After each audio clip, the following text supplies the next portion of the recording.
All right, everybody, welcome to another episode of Trik Has a Podcast. Still name pending, trying to figure it out, but there it is, easy as fuck. One day we'll have something that's usable. My guest once again is going to be Other Side. Other Side, hello. Thank you for joining us again. Hi. Thank you for having me.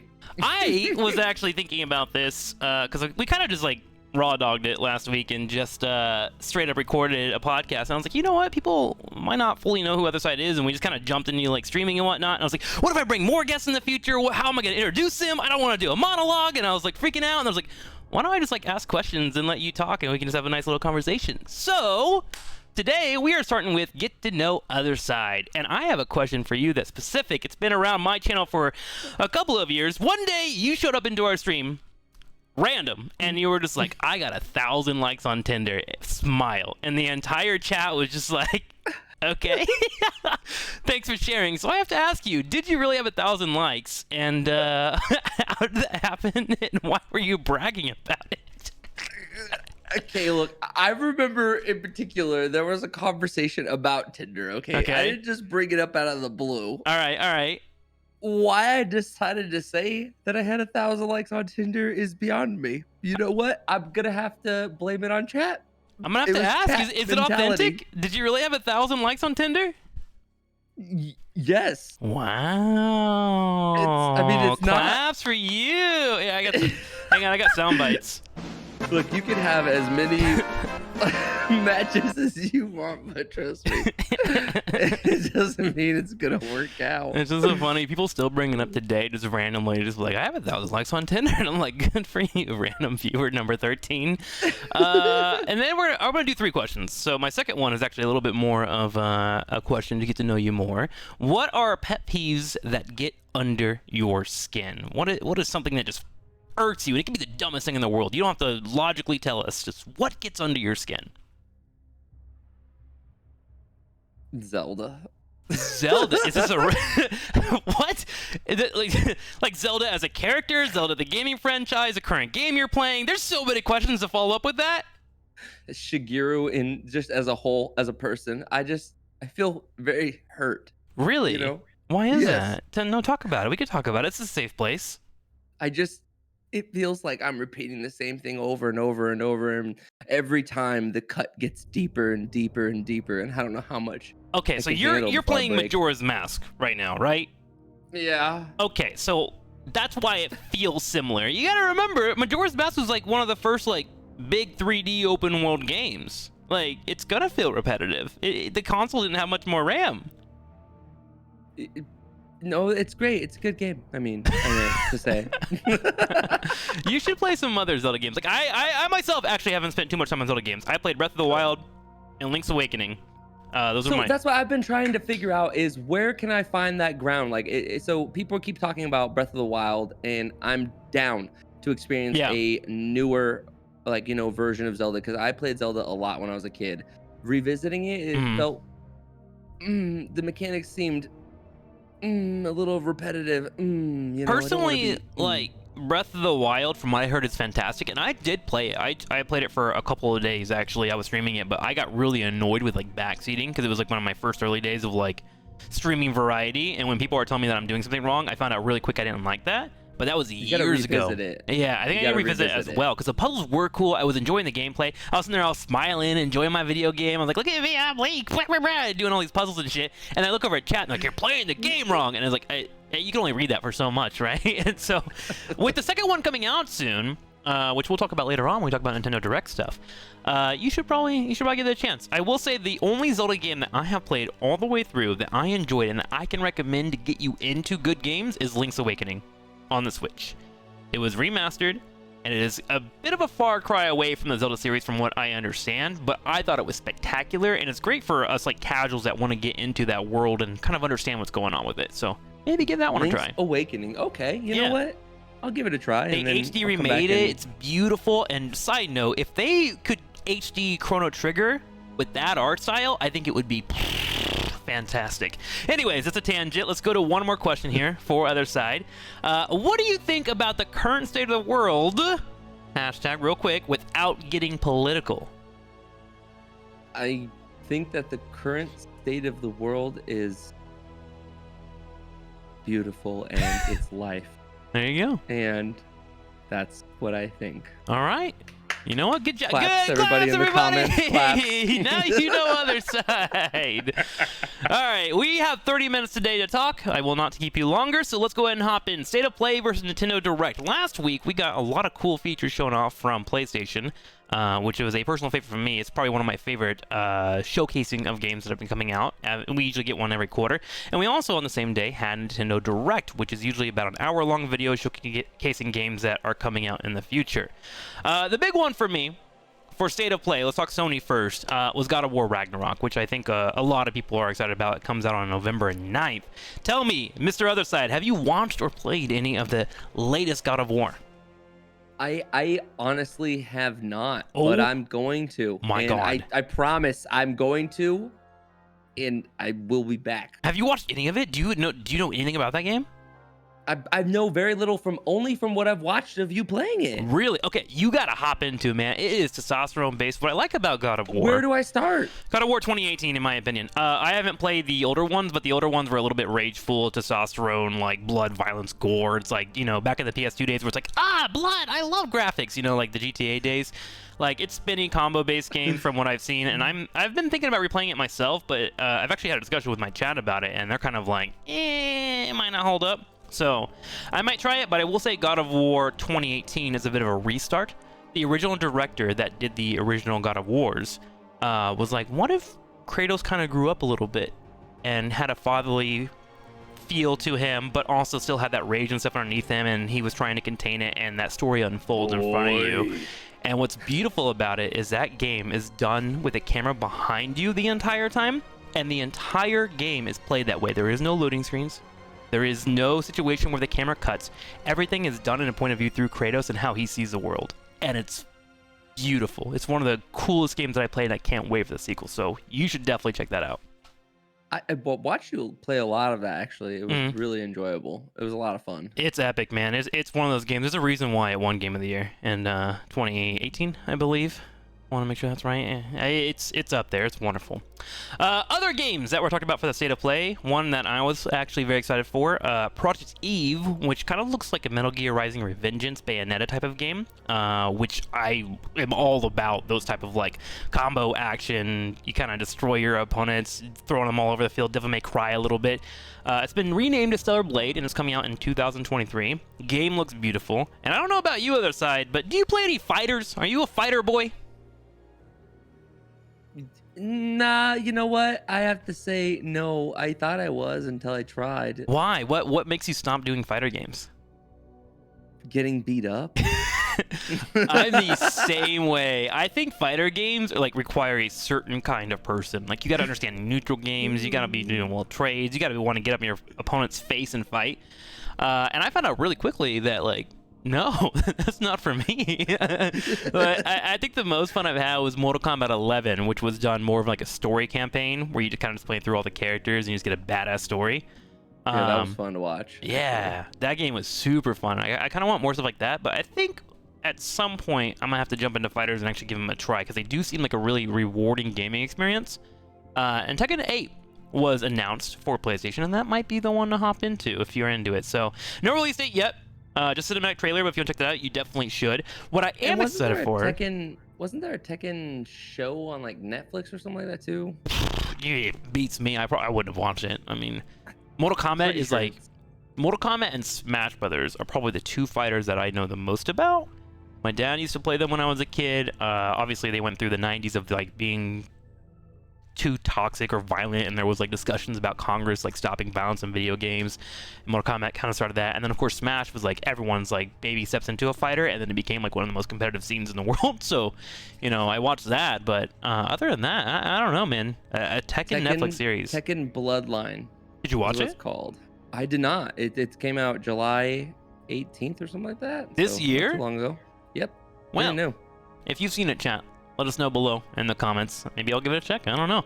The next two games that I'm excited for State of Play, and there were multiple more. These are the two that I want to talk about. There's Like a Dragon Ishin coming out, which was a game that released in 2014 in Japan. I don't know if you know about the Yakuza series, but I've recently played Yakuza Like a Dragon, which was a recent release, and that game was Phenomenal. incredible. Oh my God. God, it was so fun. And apparently this game that was made in Japan was clamored for to come to the United States, so they've remastered it, and they're bringing it to the PS5, I believe, on February 21st of 2023. It's basically all the lovable characters from Yakuza, but put in a samurai with guns type of style, and I think it'll just be nutty.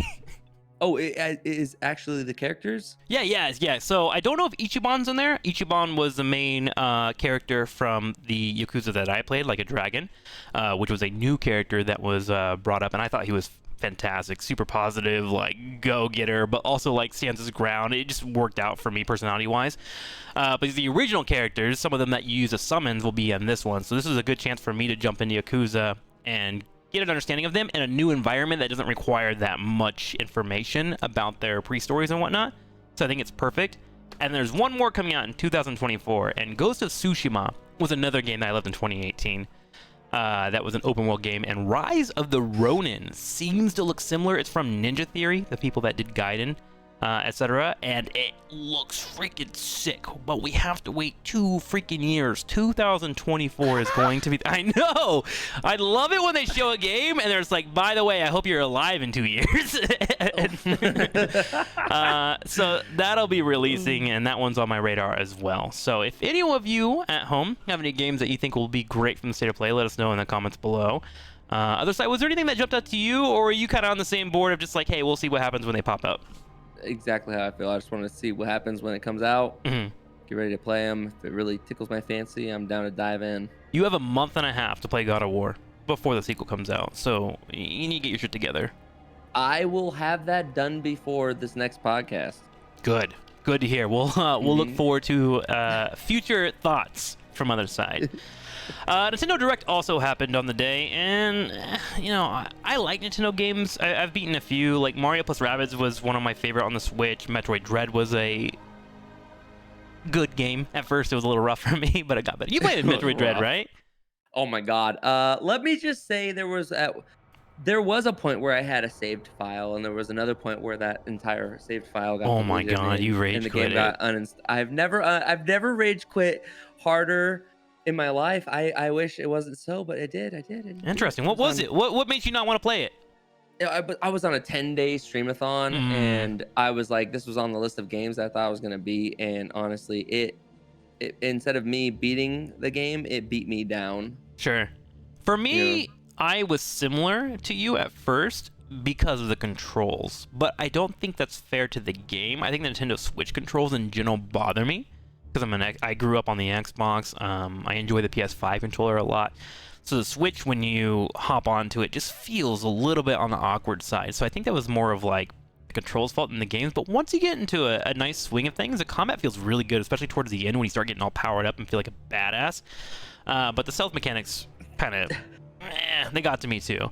Game's good though. That's where I got to. That's where honestly I got to. It was the stealth part. Honestly, dude, like if you have a chance, give it a replay through. The game is good, and there's some like really awesome boss fights. It just takes a while to wind up. Also, it's not like a true Metroidvania in terms of being a little bit more linear compared to most. So it's not like a Hollow Knight or an Ori and the Blind Forest or even old Metroids. But if you have a chance, you have a weekend, you should give it a try. Do it. I'll contemplate. You'll contemplate. I think I mentioned too, Mario plus Rabbids was actually my favorite Switch game. It's Mario XCOM. I remember just running around as Luigi, sniping people and yelling, "I'm a wiener!" because that's all he yells. Now this I'm more down to give a try. They have a sequel coming out actually on October 20th next month, so I'm going to have to play that when I come back from my big trip. But some other games that they highlighted was some farming simulators, which I don't care about. I'm sorry for the people that care about farming. I love Stardew Valley. I love farming games, but one a year, maybe, is what I'm going to play. So good luck on those, Nintendo boys.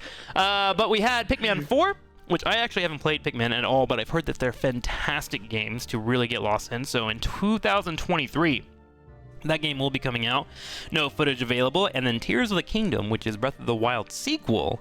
I just want to say it in 2023, I'm going to be like, Bones, waiting for the wind to blow me away. I know, need man. Games now. We're getting old. I need my games now before I perspire, not exist anymore. I'm getting gray hairs everywhere. So Nintendo, hurry your stuff up. Those were the two big ones for me that stood out, and I'll probably check those out. But other than that, Nintendo Direct was kind of lackluster in my opinion. I feel the same, honestly. All I saw was just farm sims, but you know, to each their own. I mean, I kind of get what Nintendo's doing. They're kind of just like, here's everything. You can take it anywhere, so just buy one, and we'll make money. We're happy with that. So, you know, I can't hate them for it. I prefer PlayStation nowadays, even over Xbox and Nintendo, just because I love their single-player story games like Spider-Man, Horizon, all these games that really appeal to me that just knock it out of the park when it comes to graphics and, of course, delivering on a speaking I'm just a little bit biased, honestly, on Nintendo today. It's just after my experience with Shigeru, I'm sorry. It's like I want to just scream. Yeah. All because of all because of an N64 Zelda game. Yeah, because it's like at the end of it, it's like, oh my gosh, I got this high, like fuck yeah, I love this game. But in the middle of it though, no, when you're in the water temple and you're balls deep and you're drowning in the water temple and you're just anger, your rage, you're just, oh, this lock on the Z lock, I rolled and now I'm taking off my mask. I meant to shoot instead. You know, and the time's running out. It's like 5, 4, 3. You got 3 minutes left, and I'm like, oh my god. I feel that. I mean, older games do kind of stress you out a little bit, just because, like, remember, they were limited by their hardware, so they had to make things work. Open world or even just 3D environments were new, and they were just trying to get it to run. Can I play you a song real quick? Sure, go ahead. Perfect. What is this? Wait. I'm nervous real quick. Hang on. You got this. I believe in you.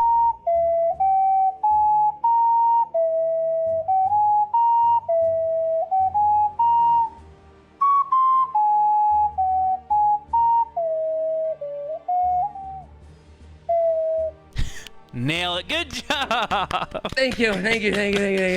I'm sure some nerd is really excited about that, and you know, I was excited for it too. So thank you very much for sharing your artistic values with us. Let's move on. Let's get off of it. We're gonna make someone upset that loves Nintendo games, and I don't want to deal with that. So I'm gonna move on to something different, something that I don't really give a fuck about normally, but it's all over the place right now, and I feel like maybe I have some stuff to say, maybe you have some stuff to say. You kind of care more about live stream fails and whatnot than I do. But the Slicker drama, do you know much about it? Do you want to present it, or should I let the world know? I know a decent amount about it. Sure. To at least be able to like let the audience know. So there's this character who's been heavily involved in a bunch of the community as far as Twitch goes, and he was like infamous for being the #1 subscribed affiliate who can never become a partner, who ended up becoming a partner after a bunch of stuff. But behind the scenes, he was sending messages to, you know, people who, you know, almost, it's a scam. Sending videos saying, hey, you know, my bank has been locked out, my credit card's about to go through, you know, if you can lend me a little bit of money, but don't tell anybody. You know, I got this little amount of time to do. And I have to say, this is something that's terrible, right? Bad. We can't excuse any of those things. Let's take a step back real quick and make sure we present to everyone. So the character's name is Slicker. Slicker, yeah. Yes. A couple days ago, there's been like drama exploding like crazy on live stream fails, which I normally ignore, but like people are breaking up, people are getting upset, and because of all these like bumbled up feelings, more people have started throwing more drama on top of it, and it got to a point where it's like lines are being crossed from like boyfriend girlfriends breaking up to like people are screwing each other over. XQC to Adept? That's Slicker. Damn, we're all over the place. Yeah, that's what I'm saying. Like this drama's been blowing up. It's gotten to a point where like even something like this, I've started paying attention to a little bit. Slicker was asking friends, streamers, mods, viewers for money by setting up this storyline, thousands, the storyline of like, hey, my bank account's locked. I need to pay some bills. Can you lend me 2 to 3K? And he would do this consistently to people around him. And it got to a point where he's hitting numbers around $300,000 of money being what is essentially a scam to people. Some up to like $27,000 from certain people. Yeah. $150,000 from Trainwreck. And these are all his friends, and it's gotten to a point where everyone is now sharing their stories and all of the DMs, and it's just circulating like crazy. And so I wanted to make sure that we got the full story out there before you continue. So go ahead and continue other side where you were at. And the main root of this entire cause of what's happening is Gamba. You know, a lot of people might know what might not know what Gamba is, but it's literally just gambling. The sponsorships going on with gambling, it's a real addiction. It's if we aren't supposed to be promoting a bunch of different things, and I feel like gambling is one of those things that has no real advantages in life, it's going to be a problem if it's not viewed for just entertainment, which it's not going to be. It's such this huge addiction that people see it as this game, because it is a game to a lot of people. But when it's not a game anymore, everything in your life becomes about gambling, which is real currency. It's like if you were on your gotchi, playing gotchi, but instead of just in-game currency, again, people go and spend bunch of money, but instead it's just literal gambling. Let me stop you there real quickly. You jumped straight to gambling, so you might know more about this than I do, because like my stream, I'm like, I play fucking video games, so like this whole world of gambling is missing from me. Are these streamers taking people's money and gambling live on stream? Are they promising returns? Like, where is this coming from where gambling has become such a big issue? I think, okay, so I don't know if this is true or not, but in my mind, I know that this part is true. So they get sponsored, right? They get an allotted amount of money to be able to gamble with, right? Inside of that gambling, they're going to get several wins with big money, which is going to be a lot of numbers, right? To an audience who's very impressionable, who watch them, And then so with that, they're going to think that they can take some of their money and, flip it. And when you gamble, it becomes this like stacking effect where you go, okay, if I lost this amount of money, if I go in with this amount of money, I can earn some of the money I lost back. And then that's how that continues on this ladder. I see. So that's why I feel like it's different when you see a content creator who's getting sponsored, right? Yeah. They're getting that money is paid. They're giving $100,000 to that sponsor, not to gamble with, but that's literally the gambling amount of money that's what their sponsorship is meant for. Like, they give them this amount of coins to be able to spend and play with that they can win, right? But it's not actual money. And then they also get paid a bunch of money just to be able to do that sponsored stream. So I think a lot of people don't understand that money that they have inside of there in the beginning is not actual money. It's like when you walk into a casino and they give you $40, it's like, hey, I'll give you $100,000 to play with, but I'll give you $500,000 as far as a sponsorship goes, if you get, every person to be able to, sign up plus whatever our base pay is. It's Interesting. not the same as when you watch people gambling. It's not the same. It's a rabbit hole. It seems to go incredibly deep. And I guess like where I hear from this and where my thoughts are is I usually just start like the root of the source. If anybody in life is ever asking you for money, be it your best friend, someone that you barely know, someone that you've been around, like, you need to seriously sit down and ask yourself, am I going to get this money back? And the answer is 98% of the time going to be no. So if you can't give someone money and be okay with it disappearing, never do it. Ever in your life. And it's just so wild to me that there's this whole ecosystem that I have no idea about, because I sit here and I play video games and none of my friends ask me for money, and I don't think I've ever asked any of my friends for money. It's just crazy to me that $300,000. But if I asked you for money, you would give me money. No, I would not, other side. In any way, shape, or form. I would look at you and say, like if hey, I asked desperately, I was like, please. Maybe if you wanted to like dinner or something, I think one of the best ways to like do something if someone really is hurting and needs money, because that does happen, right? Like to be honest with you, like some people do get into a situation where they need help, and like there's nothing wrong with asking for help. You don't want to shame anybody, but like if I'm a person that has been asked, what I would say is, how about I buy you this dinner? Give me a link to what you need. Or if you need a flight, let me buy you this flight. Things like that. Like, I would do something that I could, like, manage. The idea of just, like, giving someone that you don't know money across the world and asking them to give it back to you 3 or 4 months later is a foreign concept that doesn't work in the real life. And so it's wild to me that... The loan part always... I agree with you on that. Yeah, that part was always weird to me. Like, because I'll give people money, but sure, like how you said, I have no intentions of ever seeing that money again. And it's weird because it starts to step onto our toes a little bit. It's like streamers that try to be authentic, because like when it comes down to it, we're doing a service and people do give us tips, they do give us donations.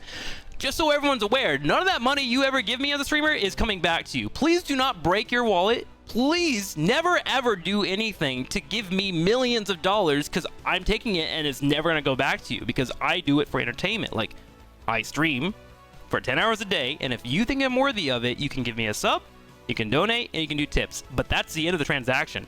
Ever. It's entertaining. Yeah, like that's the end of it. And so I hope that no one ever falls into this trap, because I feel bad for these people. I really do. That assume they would get their money back, and they trust the streamer, right? Like, to a degree, like there's a world of like parasocialness that happens, and it's always an awkward conversation, because like people see our faces, we talk, they almost feel like we're friends to a degree, and when it comes down to it, like, if you call me up at 8 o'clock at night, I'm not answering the phone, right? Like, I'm off hours. I'm not here to stream. You know what I'm saying? Like, that authentic truth needs to be said.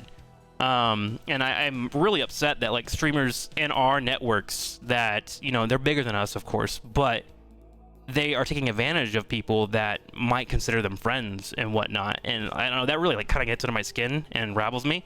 So I guess anyone that is watching our streams or watching any other streamers, if they ask for money and say they're gonna pay it back, don't give them anything. Like, don't give anybody money. Just don't give anyone money. It is like so shitty that this is happening and it's circulating everywhere, and it gives everyone a bad name. Like, and what's crazy is, like, it's starting to escalate. People are fucking pissed at each other. Like, these streamers that have 30,000 to 50,000 views are just airing dirty laundry. It's like PR nightmare left and right, and it's fun to gobble up and watch. But I'm over here, I'm just like, my league teammates suck, guys.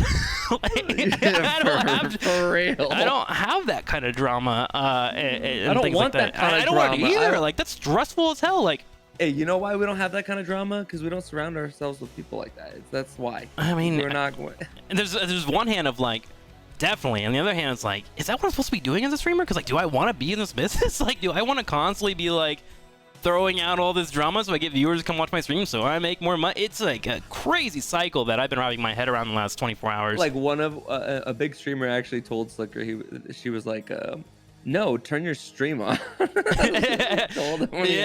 He was like, can I have money from you? And she's like, you're a streamer, go stream. Yeah, like, she's like, go stream. Yeah. Like, what it boils down to as a streamer is the more time you put into it, the more you return you get. Like, it's just how it is. And, like, of course there's metas. Like, right now Twitch is very focused on, like, doing big events. And he wasn't like hurting on like money or anything like that. It was just the fact that his gambling addiction had consumed him. Yeah, like, I don't want to make an assumption because I don't know the person at all, but when something works in life and you get paid for it, it's minimal effort, you're gonna keep doing it. Like, that's like, that's life. That's why gambling addictions do exist. Because, like, if you go and you win $50, you're like, I can do this more, and you just keep chewing and chewing and chewing. And it's like, you have to have limitations. You have to not screw people over. Like, everyone in this world is just like trying to survive sometimes. So I don't know. It kind of gets under my skin, and like I've been thinking about it a lot. I just wanted to like bring it up a little bit, just to like let people know what it's aware of. Because like people in our communities might know about it, but like I don't think they care about the drama that much. So I wanted to bring it up. But if they do, let us know in the comments. Any other thoughts, Mr. Other Side, before we move on from the Slicker drama? No, I'm ready to let it go. Okay, let it go, man. All right, we have a few more minutes before I leave you, as I don't want to keep you longer than 30 minutes. I want to keep these podcasts a little bit on the shorter side. We can either talk about our league climbs. I don't know if you've been playing in League at all, or we can talk about games that we're playing this week for our finale. Your choice.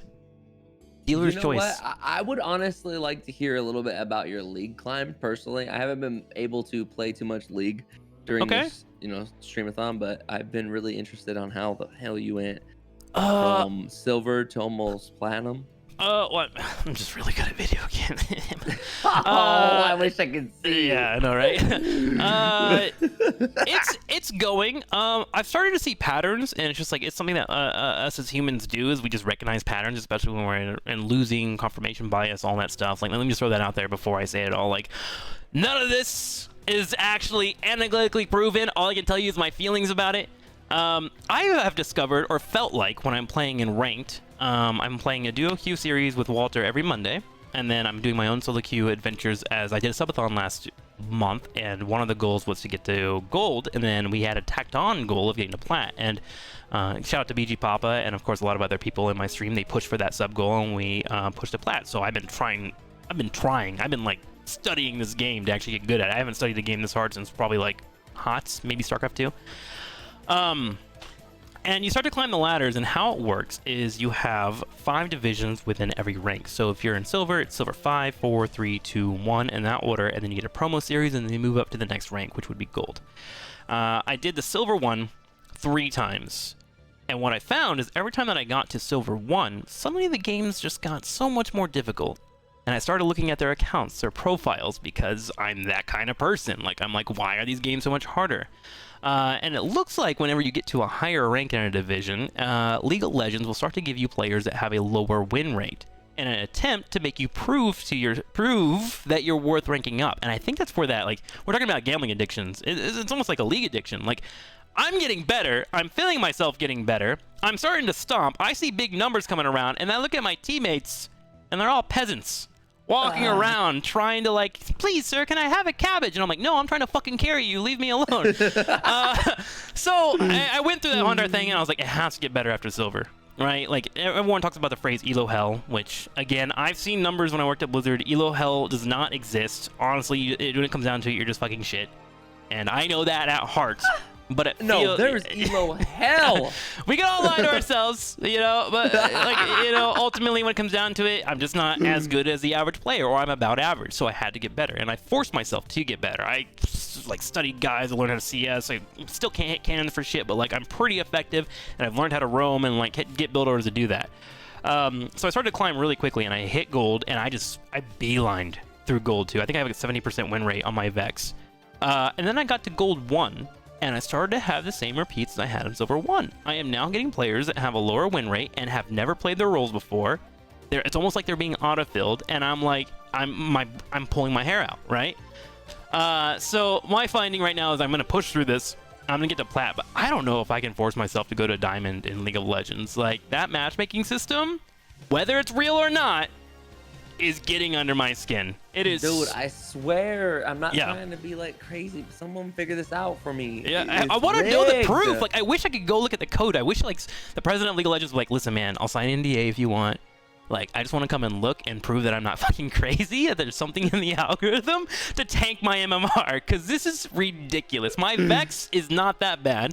Neither is my Shaco. I do have some potato characters, but for the most part, when I'm playing my mains, I'm taking over games left and right. Are you playing mainly in mid now? Yeah, so in League of Legends, it's weird, because like in Heroes, it was more draft-based, right? Because there's no power spikes, there's no items, there's no ways to get a power advantage over your opponents. You have to just work with your team. So like knowing synergies and drafts and then how to exploit that is a lot stronger of a strategy. So I played everything in Heroes of the Storm. I could just like any character I could pick up, right? And it's like most of the combos are pretty easy. In League of Legends, there's so many minute things, especially in matchups with there being 150, 160 characters, a lot of characters.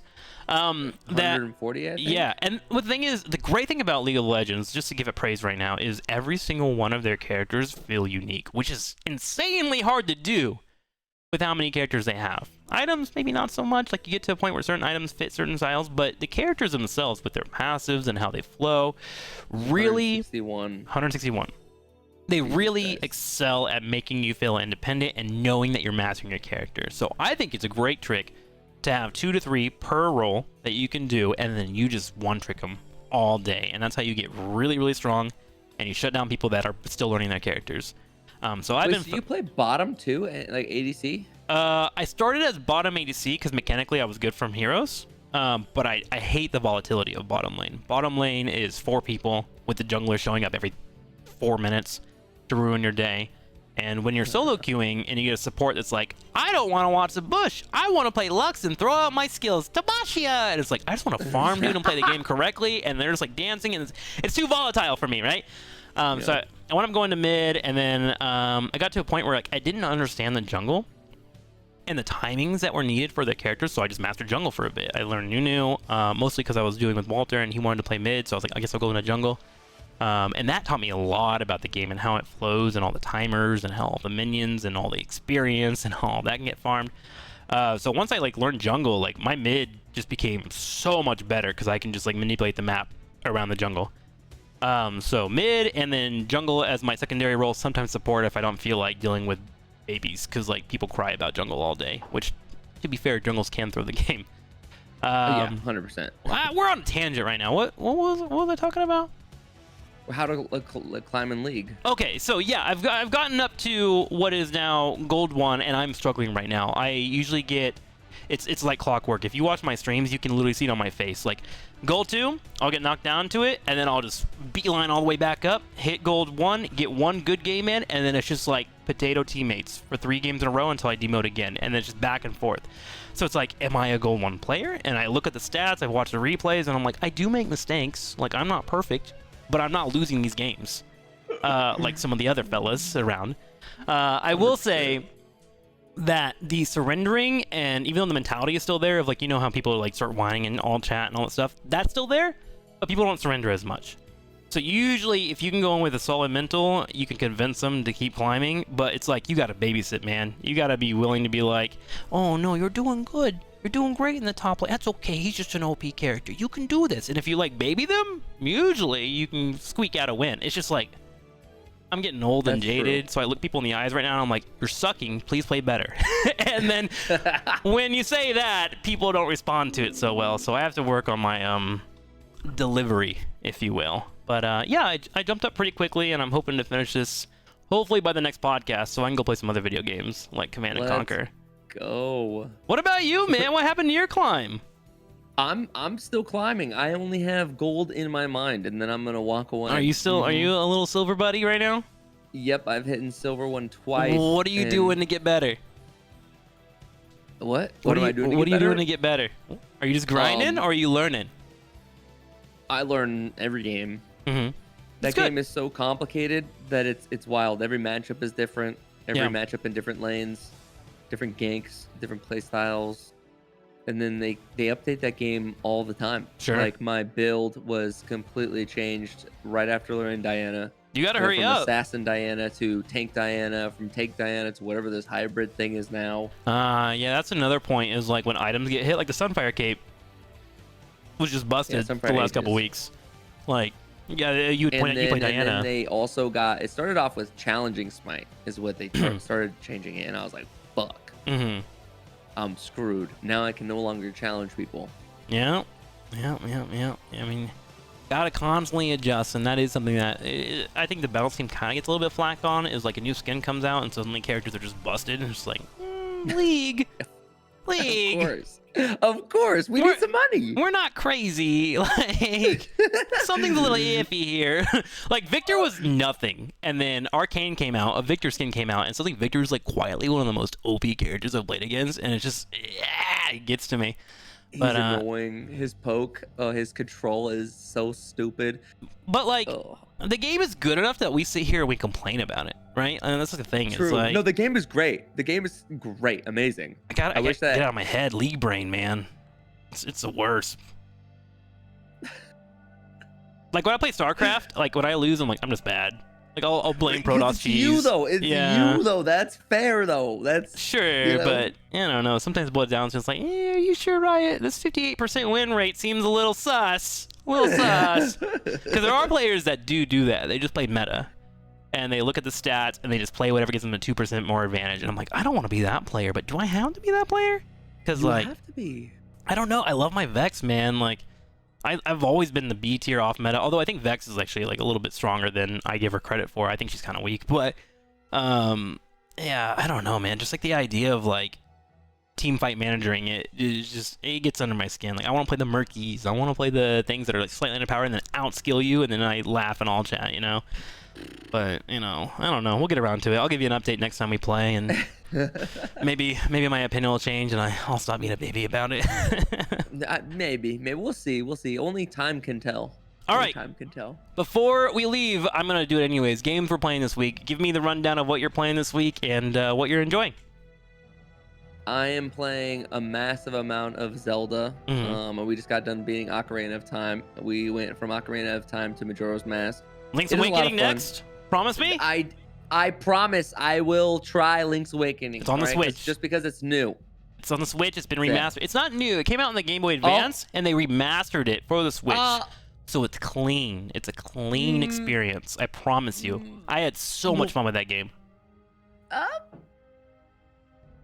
And then as Dusk Falls was pretty fun, which I recommended to you. Chat, please bully him into playing that game. It's great. It's fun. We'll have to It's a see. story-based game. I'm doing this new thing where like I've been in a weird phase this year where I'm like, if I start a game, I want to fucking finish it. Like I don't know, like I just got too much shit for so many years of like you'll never finish games. So like I just finished them. Like look, all because you weren't here didn't mean I didn't finish it. You know, so I'm like in this weird like contrarian mode. So what I've been doing in the subathons.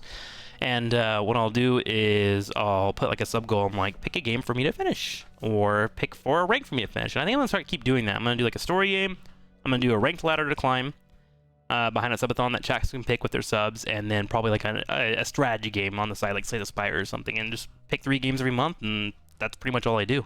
So that's smart. That's it smart. works. It's like attacking like all of your pie that you like. Yeah, like it hits just right, because like I just beat Days Gone, and Days Gone when I first played it, I was like meh, but people in chat were like, it's so good, it's so great, and so I put it as a sub goal, and then we finished it. I was like, you know what? I enjoyed that game. And the biker boys were born. Biker boys. Yeah, that's right. It was enjoyable. And then this League of Legends thing was, and then the next one that I'm finishing after I get Plant and Lee is I'll be finishing Command and Conquer, which came out in 1995, and it plays like it came out in 1995. I was stressed out at first when I played it because those games when they came out they had manuals, and there's no tutorial. There's nothing in there, and all of it's left click. There is no right click. There are some like control hotkeys, and I think there's some hotkeys that I don't know about because I don't have the manual. So I'm just like left clicking everything, and I was just getting tilted. I was like, how is there one button for everything? But then it wound up becoming really fun because you get into a weird flow, and the micro's great. So you know, I actually really enjoyed it. You should probably try this process of like getting a game and just committing to it for like a month, because you learn a lot. You get a lot of history and whatnot. So I can say that for sure. Every time I do finish a game, it's a different experience, but my ADHD always tears me into a different direction. You'll get there. You're just young. Yeah. Don't worry. Once you get old and jaded, you'll be like, you know what? I'm only 25 with 1,000 likes on Tinder, you know? The hardest life for Other Side. All right, Other Side, thank you for joining Trik Has a Podcast, episode number 2. Say bye to everyone. Goodbye, true friends. All right. I'll see you guys next time. Goodbye.